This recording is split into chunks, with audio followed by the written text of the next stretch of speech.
Hola a todos, buenos días. Espero que se encuentren muy bien.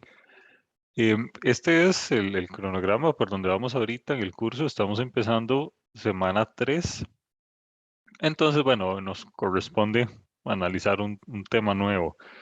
Ya ahorita volvemos a eso. Si ustedes ven, lo que quería enseñarles acá es que todas las semanas tenemos quiz. Eso significa que todos los jueves tenemos quiz, aunque no se avise. Más bien, cuando les aviso sería lo contrario, tal vez que no haya alguno o algo así. No creo que al final hagamos todos los quizzes que vienen acá, los 12 quizzes, no creo que los hagamos todos, pero al menos sí vamos a hacer la mayoría, digamos un 70% de ellos. Entonces, quedemos en que yo les aviso cuando no hay, pero partamos del hecho de que todos los jueves vamos a tener. Eso significa que el otro jueves, en 2 días, jueves 24, bueno, tenemos un quiz. Y esto ha sido así desde el primer día de clases, el primer día que conversamos. Siempre hemos tenido calendarizado un quiz por semana. Con el quiz de la vez pasada, bueno, ya ustedes lo entregaron, tuvieron un día para hacerlo. Em, este segundo quiz, sinceramente, no sé cuáles van a ser las reglas. No sé si van a tener un día o van a tener menos. Depende de lo que se evalúe, pero yo les estaría avisando. En el peor de los casos, ustedes van a hacerlo en horas de clases. Entonces, digamos, como que decimos, de 8 a 8:30 vamos a hacer el quiz. Ese, digamos, que es el caso más exigente para ustedes porque lo tienen que hacer más rápido. Pero si es un quiz más rápido, significa que es más fácil.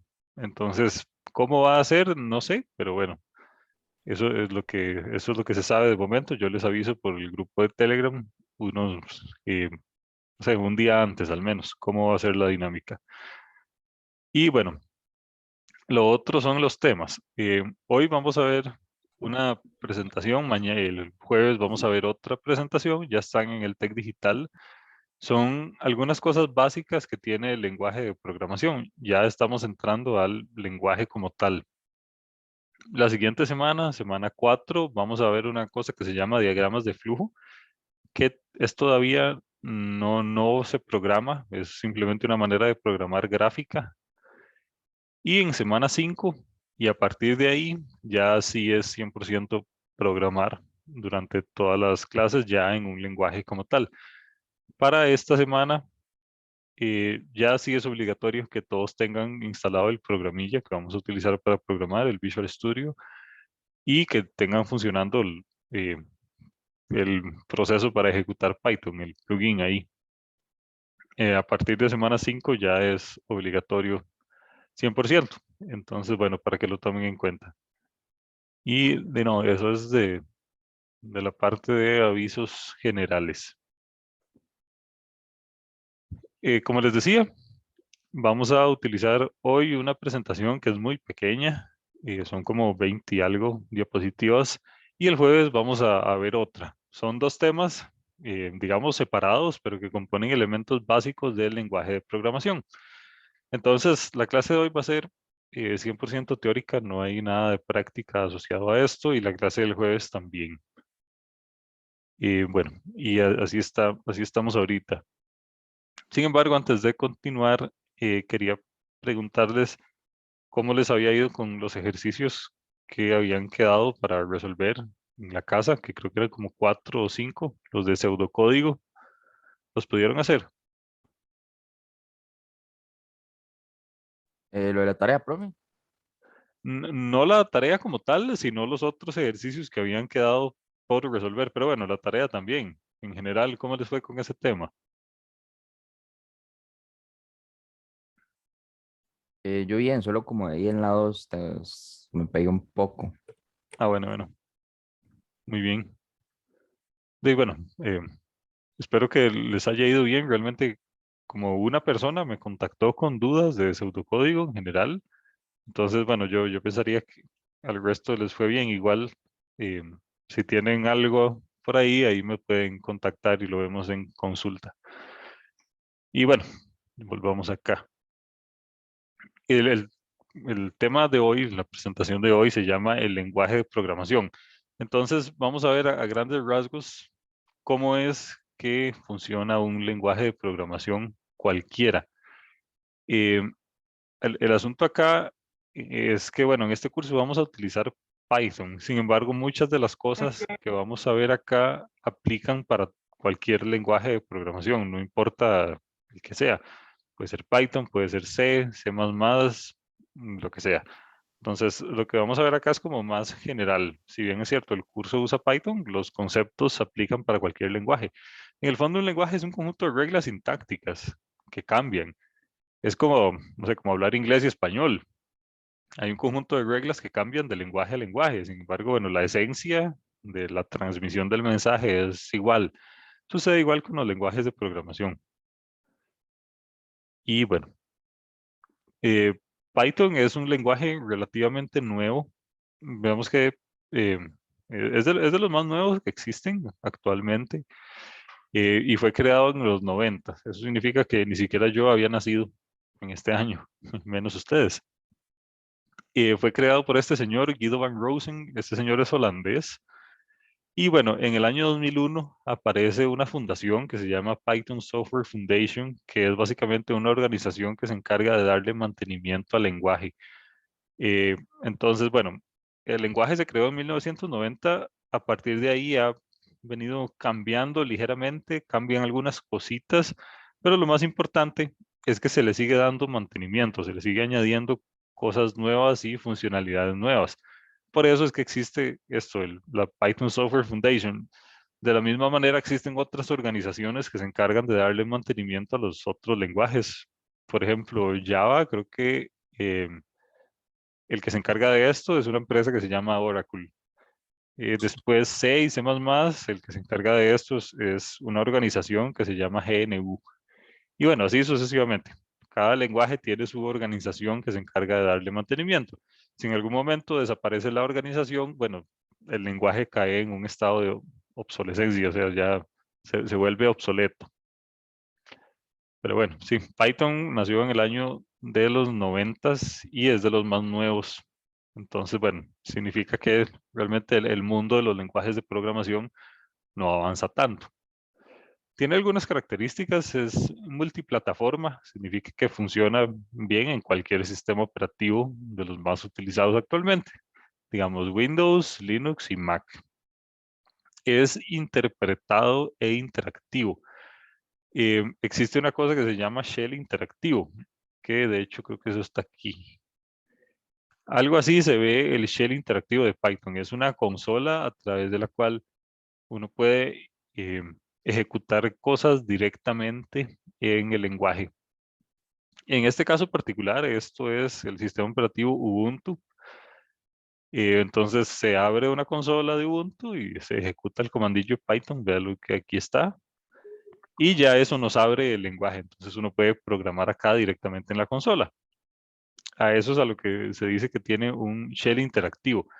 Hay dos maneras de programar, digamos, en Python. Una es a través de la consola y otra vez a través de un archivo. O sea, uno escribe su código en un archivo y después ejecuta ese archivo, que es como todos los lenguajes lo tienen. Sin embargo, pocos tienen el shell interactivo como lo tiene Python. O sea, pocos permiten que usted programe directamente en consola. También tiene múltiples bibliotecas. Python es un lenguaje impresionante en esto. Em, los lenguajes funcionan más o menos así. Los lenguajes en general. Existe como el lenguaje base.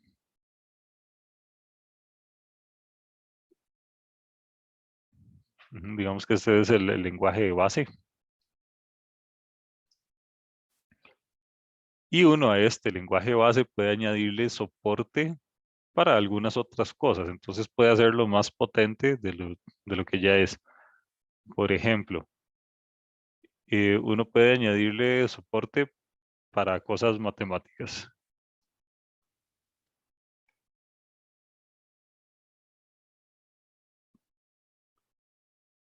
Entonces le permitiría resolver, no sé, diferentes operaciones o diferentes cosas como integrales, derivadas o cosas así.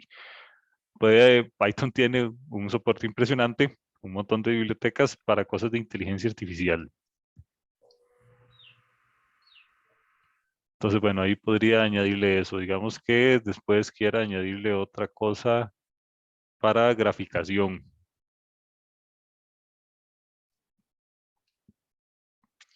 Y bueno, así sucesivamente uno puede añadirle un montón de cosas acá para arriba. Cada modulito de estos que uno le añade es una biblioteca y son opcionales.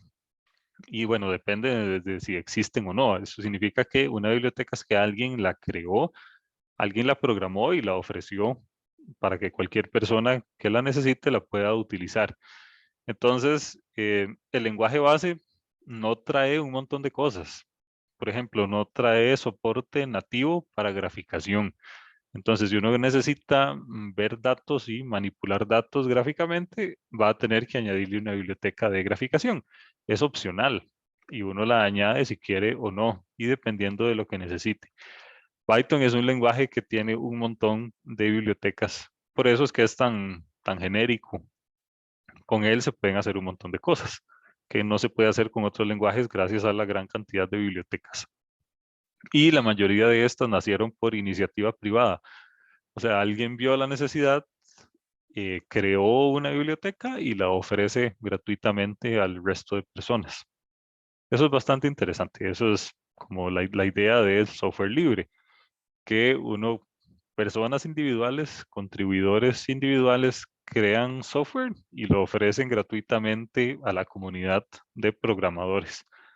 Esa es como la esencia del software libre. Se ofrece gratis, sin cobrar, aunque podría cobrar perfectamente. Así es como funciona el intérprete de Python, o sea, el que se encarga de ejecutar las instrucciones que uno programa. Es bastante simple. Recibe una instrucción o recibe una función. Estas funciones son como las que nosotros hacemos en pseudocódigo. Recibe un módulo de software, lo analiza la sintaxis, ve que lo que ustedes hayan escrito tiene sentido y si está todo bien, lo ejecuta. Y si lo ejecuta, arroja resultados. Y si la sintaxis falló o la ejecución falló, entonces lo que arroja son errores.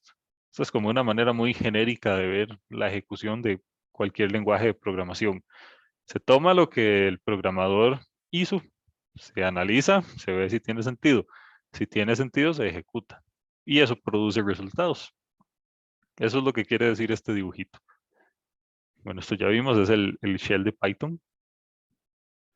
Y bueno, eso es todo lo que vamos a hablar de momento respecto al lenguaje.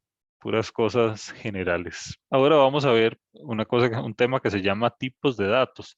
Resulta que ustedes se acuerdan que en pseudocódigo, cuando los ejercicios que hicimos de pseudocódigo, nosotros decíamos resultado es igual a 0. Y después decíamos resultado es igual a número 1 más número 2. Bueno, vamos a hacer un poquito de refrescamiento. Muchos ejercicios nosotros los resolvíamos así. Resultado igual a 0. Y después decíamos, o sea, aquí pasaban muchas cosas y después decíamos, resultado es igual a número 1 más número 2, por ejemplo. Esta variable resultado es una variable y es una variable que tiene tipo. En este caso, esta es una variable tipo numérica, porque lo que estoy guardando dentro de ella son números. Este es como el tipo de variable más básica que existe, aquellas que guardan números, son las más fáciles de ver. Pero resulta que existen otras variables que guardan otro tipo de datos que no son números. Hay unas que guardan listas, ¿se acuerdan que hicimos una que guardaba listas? Se ve más o menos así. Por ejemplo, era lista num y tenía aquí unos numerillos. Hay otras que guardan texto. eh, digamos, por ejemplo, hay una variable que se llama nombre y que yo pongo que mi nombre es Leonardo. Entonces, bueno, esta es una variable que guarda texto. Y así sucesivamente hay un montón. Todas son variables, pero cada variable es de diferente tipo. A eso es a lo que aquí nos referimos cuando decimos tipos de datos. Entonces, existen un montón de tipos de variables. Cada variable está hecha para almacenar y manipular un tipo de dato en particular. La más primitiva, la más básica, es aquella que guarda números enteros, ya sean números enteros positivos o números enteros negativos. Este tipo de variable se le conoce comúnmente por su nombre en inglés, que pues, es integer, o sea, entero en inglés. Y acá hay algunos ejemplos de cómo se ven números enteros. O sea, son números que yo puedo guardar en una variable tipo entero. Por ejemplo, 367 menos 123 podría ser un número muy grandote como este que tenemos acá, que son 23.498 millones. Eso es un número muy grande. Es un número, sigue siendo entero porque no tiene decimales y bueno, es un número que yo puedo guardar en una variable tipo entero. Como les digo, este es el tipo de variable más primitivo que existe, es aquel que es más fácil de ver, como más conocido. Hay otra variable, otro tipo de dato que se llama dato tipo complejo, que esto, bueno, se utiliza cuando uno quiere almacenar números que son complejos. Eh, un número complejo, esto ustedes lo van a ver en un curso que se llama álgebra lineal, si no me equivoco. Es un tipo de número que básicamente tiene una parte real y tiene una parte imaginaria. Uy, bueno, veo que me dejaron de escuchar. Ahí, qué interesante. No, sinceramente no sé qué pasó. Tal vez fue mi internet. Cualquier cosa, si me vuelven a dejar de escuchar, me avisan. Y ahí vemos a ver qué fue lo que sucedió. Tal vez sea mi micrófono, no sé, mi internet o algo así. Ahí me dicen cualquier cosa. ¿Me podrían confirmar si en este momento se escucha todo bien? Sí, en este momento sí, profe. Ok, pero ¿qué fue lo que pasó? ¿Se escuchó suavecito o se dejó de escuchar del todo? Bueno, también lo que me pasó fue que, o sea, la pantalla seguía proyectada, pero no se escuchaba a nadie. Ah, ok, ok. Sí, ok. Bueno, cualquier cosa me vuelven a avisar. Gracias. Como que se cortó El el audio. micrófono, ajá, el audio, y después siguió hablando como si nada, o sea, nada más Ah, como ok, que volvió de la nada. ok, ok. Sí, sí. Bueno, cualquier cosa me avisan. Ahí digamos que fue mi internet. Cualquier cosa me avisan. Bueno, como les decía, existe este tipo de datos, se llama complex, que es para almacenar números complejos. Ustedes van a entender bien que es un número complejo en el curso de álgebra lineal, que eso es lo que se lleva después de cálculo, si no me equivoco.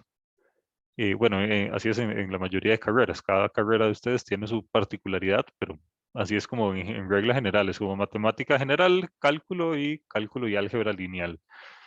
Eso se va a ver en este curso, pero bueno, sepan que existe una variable en Python, un tipo de dato en Python que permite manipular y almacenar números complejos de manera nativa. Esto es algo que ningún otro lenguaje de programación he visto que tenga. Entonces es bastante interesante. Este otro de acá es otro de los tipos de datos más comunes. Funciona para almacenar números reales, o sea, números que tienen decimales, un número que se ve como sea. Puede ser cualquier número, de cualquier tamaño, positivo o negativo, y con cualquier cantidad de decimales. Por eso dice que es cualquier número incluido en R. Recuerden que R es el conjunto de los números reales. Existen diferentes nombres para esto. Hay unos que en algunos lenguajes se llama real, en otros se llama flotante, en otros se llama doble. Esto depende del lenguaje en el cual uno esté trabajando. Eh, pero bueno, simplemente son números que tienen parte entera y parte decimal. No importa si son positivos o negativos. Y no importa el tamaño de la parte entera ni de la parte decimal. Ven que aquí este del final es un número bastante grande. Entonces, bueno, en resumen, los dos más importantes de momento son aquellos que son enteros, que son números sin decimales, y aquellos que tienen decimales, que son reales. Entonces, estos son los dos tipos de datos como más comunes numéricamente. Existe otra familia de datos bastante interesante que se llama los datos booleanos. Son aquellos datos que, bueno, cuyo resultado es simplemente un 0 o un 1, o un falso y un verdadero. Eh, Veamos, esto se ve en un curso del TEC que se llama Matemática Discreta, sin embargo, no todas las carreras lo llevan como computación, computadores y no sé si electrónica, creo que no. Pero bueno, es simplemente un dato que puede ser positivo o negativo, falso o verdadero, uno o cero. Entonces, es un tipo de dato que simplemente puede adoptar estos dos valores. Esto se utiliza para hacer comparaciones. por ejemplo, uno pregunta, ¿hoy es martes? La respuesta es sí o no. Entonces se utiliza para hacer comparaciones, como para hacer ifs. Entonces, para eso es que se utiliza. También se utiliza, por ejemplo, las computadoras utilizan código binario internamente para funcionar y el código binario en el fondo es un conjunto de código que es booleano, o sea que simplemente puede adoptar dos valores, o 1 o 0.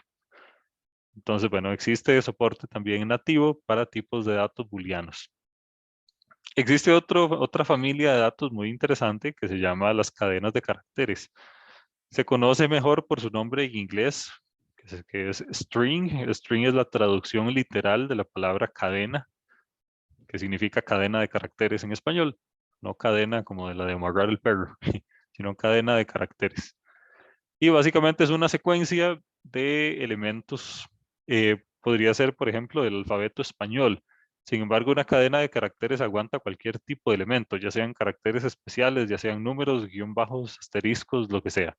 Básicamente, en una cadena de caracteres uno puede meter lo que uno quiera. Estas son las que se utilizan para almacenar texto.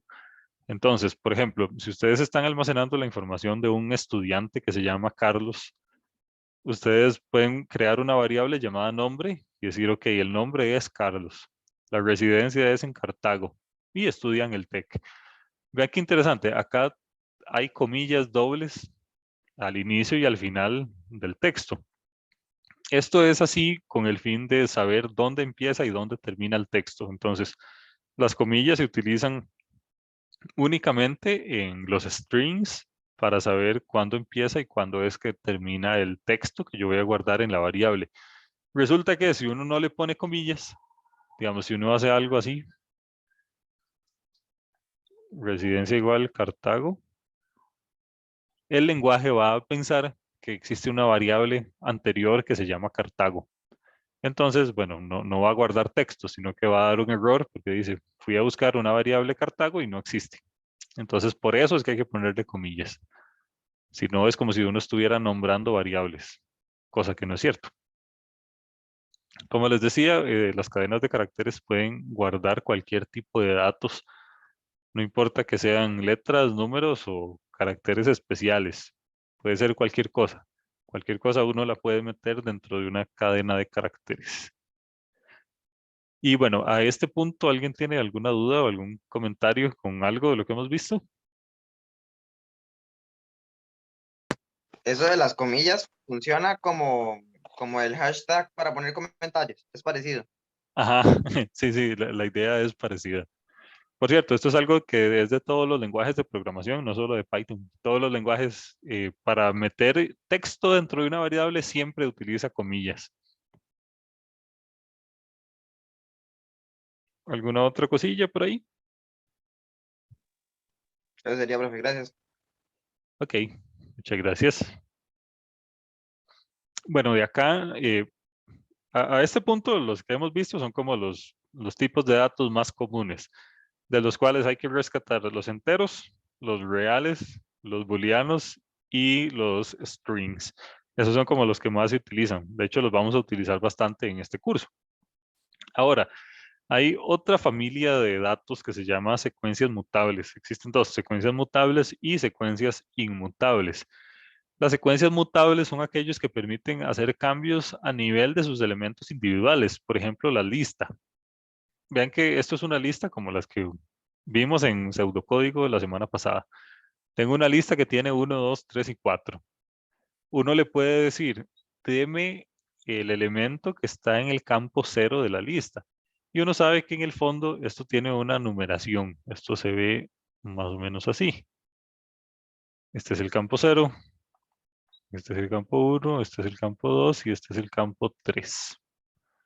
Entonces, cuando uno le pide que le dé o uno pide acceder al campo 0, en el fondo está accediendo a este 1 que está aquí. Entonces, vean, lo que está pasando aquí en la línea 2, que dice lista 0 igual a 9, significa que está diciendo, ahora lista en el campo 0, o sea, en este campo de aquí va a ser igual a 9. Entonces, después de hacer esta modificación, la lista queda así. 9, 2, 3, 4. Antes tenían 1 y ahora se convirtió en un 9. Entonces se accedió a su elemento de manera individual, sin modificar la lista entera.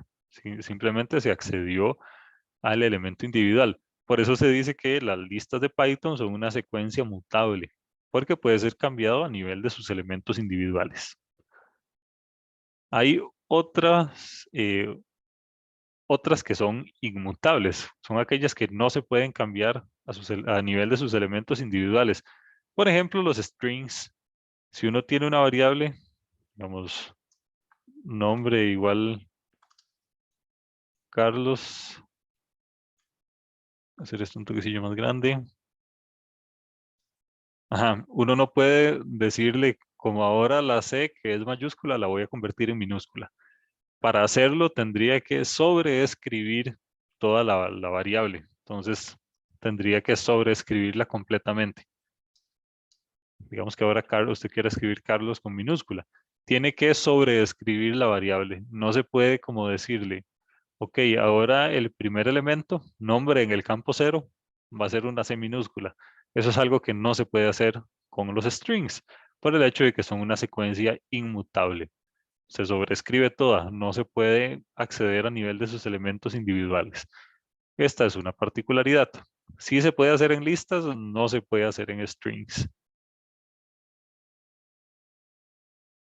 Y bueno, respecto a las variables como tal, cuando nosotros a este punto decimos variables, pensamos en las variables del colegio, como en matemática que decíamos, despeje la variable x o factorice en función de la variable y o despeje la variable z. Esas son como las variables que nosotros tenemos en nuestra mente a este punto. Y realmente en programación es algo muy parecido, el concepto es muy parecido. Se llama variables por el hecho de que varían en el tiempo, o sea, no siempre tienen el mismo dato, la misma información. Si tuvieran la misma información, serían constantes y no variables. Sucede igual acá. Una variable es básicamente un espacio de la memoria de la computadora, el cual tiene un nombre y tiene un dato asociado. Si, si nosotros pensamos la memoria de la computadora como una matriz, que bueno, así se modela básicamente una memoria de una computadora. Y háganse la idea que es una matriz muy grande, enorme, y que en cada espacio de la matriz yo le puedo poner un nombre. Esto que dice aquí, A, B, C, D, F, G, H, I y todo eso, son los nombres que yo le puse a las variables. Entonces, vean que dice aquí, A es igual a 1. Significa que en el campo A lo que hay guardado es un 1. El A es el nombre simbólico, el identificador. Y el dato es el dato que yo quiero guardar en ese identificador. Por ejemplo, aquí dice que D es igual a 4. Significa que en el campo llamado D, lo que hay guardado es un 4. Ahora, aquí dice letras nada más. Sin embargo, uno las variables le pone cosas diferentes, como por ejemplo número, resultado, nombre, etc. Entonces, en el fondo, una variable es la representación simbólica de un espacio en memoria. Y uno le pone el nombre que quiere a ese espacio en memoria. Y la idea es que ahí se guarde algo. Se guarde algo, cierta información que yo después, bueno, voy a utilizar para hacer alguna otra cosa. Y bueno, como les decía, es una representación simbólica de un dato. En Python existe algo muy particular y es que en Python uno no tiene que especificarle el tipo de variable que va a hacer, sino simplemente si uno crea una variable y a esa variable le mete números enteros, Python va a decir, ok, esta variable lo que tiene son números enteros. Si uno crea una variable y le mete letras, entonces va a decir, ok, esta variable es una cadena de caracteres. Si uno crea una variable y lo que le mete es una lista, va a decir, ok, esta variable es una lista. Entonces, Python lo hace de manera implícita, no explícita. En otros lenguajes de programación, en todo el resto, de hecho, cada variable que declare tiene que decirle de una vez qué tipo es. En cambio, en Python no.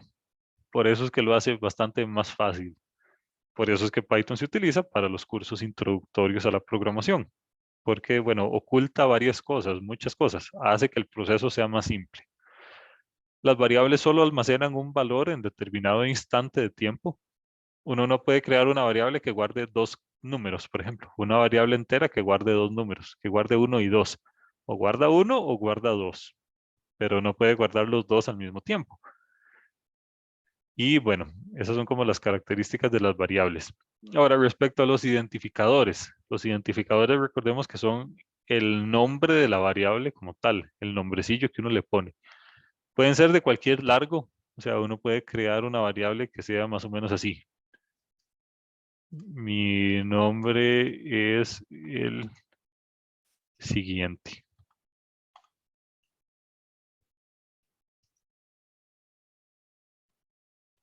O simplemente puede crear una variable que se llame nombre. Pero vean que no importa el tamaño del nombre que uno le ponga, el tamaño del identificador que uno le ponga. Se soporta cualquier largo, desde un carácter hasta muchos caracteres. Sinceramente no sé si esto tendrá límite, o sea, no sé si va a ir a decir, ok, no se pueden variables de más de 100 caracteres, pero 100 caracteres ya es un texto completo. Entonces, en términos generales, no existe límite. Pueden empezar con letras y guión bajo, no pueden empezar con números. Digamos, uno no puede crear una variable que sea hola. Esto es un error. Podría crear una que se llame hola 1, eso sí, pero no puede empezar con números. Y distingue entre mayúsculas y minúsculas. Digamos, una variable llamada nombre es diferente a una llamada nombre con minúscula. Entonces sí distingue mayúsculas y minúsculas para que lo tomen en cuenta a la hora de crear sus variables. Como buena práctica de programación, esto no es que deba ser así sí o sí. O sea, el lenguaje va a funcionar aunque ustedes pongan nombres de variables feos o nombres de variables sin sentido, que no ejemplifiquen nada. Pero como buena práctica de programación se debe utilizar nombres significativos. O sea, que las variables tengan un nombre, el cual uno lea ese nombre y sepa qué es lo que hace esa variable. Por ejemplo, si vamos a crear una variable para almacenar la edad de una persona, uno puede crear una variable que se llame edad. Uno sabe que lo que está aquí es la edad. Le puede poner edad persona, o le puede poner el nombre en inglés, age. Lo que estaría mal es que ustedes creen una variable que guarda la edad de una persona y le pongan un nombre raro como periquito o casita o perrito. Digamos que tiene que ver el periquito con la edad de la persona. No tiene que ver nada.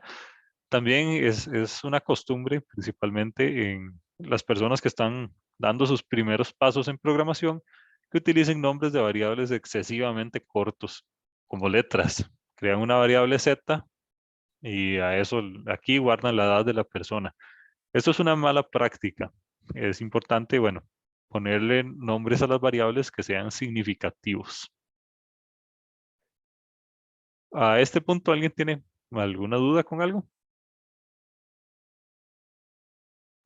Ok, muy bien. No, profe, todo bien. Ok, Profe, ¿podría repetir lo último? Es que se me fue el internet y no lo escuché. ok, lo que estaba diciendo es que cuando ustedes creen nuevas variables en su lenguaje, en sus tareas, en lo que sea que estén haciendo, es importante que las variables tengan nombres significativos. O sea, que ejemplifique, que el nombre de la variable ejemplifique el tipo de información que está guardando. Y acá vienen unos ejemplos de cómo debería de verse una variable que va a almacenar la edad de una persona. Entonces dice que los nombres aceptados son edad, edad persona o en inglés. Los nombres no aceptados son estos otros dos que no tienen nada que ver con la edad de la persona. Esa es la idea acá, que las variables tengan nombres significativos dependiendo de la información que van a almacenar o la información que van a manipular. Esto es una buena práctica de programación. No es como que deba hacerse sí o sí, pero se recomienda que así sea. De hecho, en los proyectos y tareas y así, este tipo de cosas se evalúan. Que ustedes utilicen nombres significativos para los identificadores en general. Ok, a la hora de asignar variables, la manera en la cual uno las asigna es el nombre de la variable igual a valor, a su valor, al valor inicial o al valor que van a tener. Por ejemplo, la semana pasada que estábamos creando una variable llamada resultado y la igualábamos a 0, la inicializábamos en 0. Entonces, la manera de asignar valores a variables es simplemente a través del igual. Por eso decimos variable igual a valor, donde variable es el nombre del identificador y valor es el valor que yo le voy a meter a esa variable. Es bastante intuitivo la manera de asignar. Por ejemplo, uno tiene una variable que se llama contador y la iguala a 0. O tiene una variable que se llama número y la iguala a 123. O tiene una lista llamada estudiantes y la iguala a Julio, María y Christopher. Vean que la manera de hacer la asignación de los valores es a través del carácter igual, a través del igual. Esa es la manera en la cual uno mete información en una variable. Al hacer esto, cuando ustedes ejecutan esto, entonces hay un pedacito de memoria que se llama contador y que ahora tiene un 0. Hay un pedacito de memoria que se llama número y que ahora tiene un 123. Y hay otro pedacito de memoria que se llama estudiantes y que ahora tiene Julio, María y Christopher. Entonces, ¿se acuerdan de esta matriz? Ahora hay un pedacito de memoria que tiene cada una de las cosas que yo creé con el nombre que yo le puse. Aquí tiene letras, pero en el fondo este es cualquier nombre que ustedes le quieran poner. Y bueno, eso es todo por hoy. Este es el tema que teníamos para hoy. Abro el espacio en caso de que alguien tenga alguna consulta adicional o algo y lo podemos ver de una vez.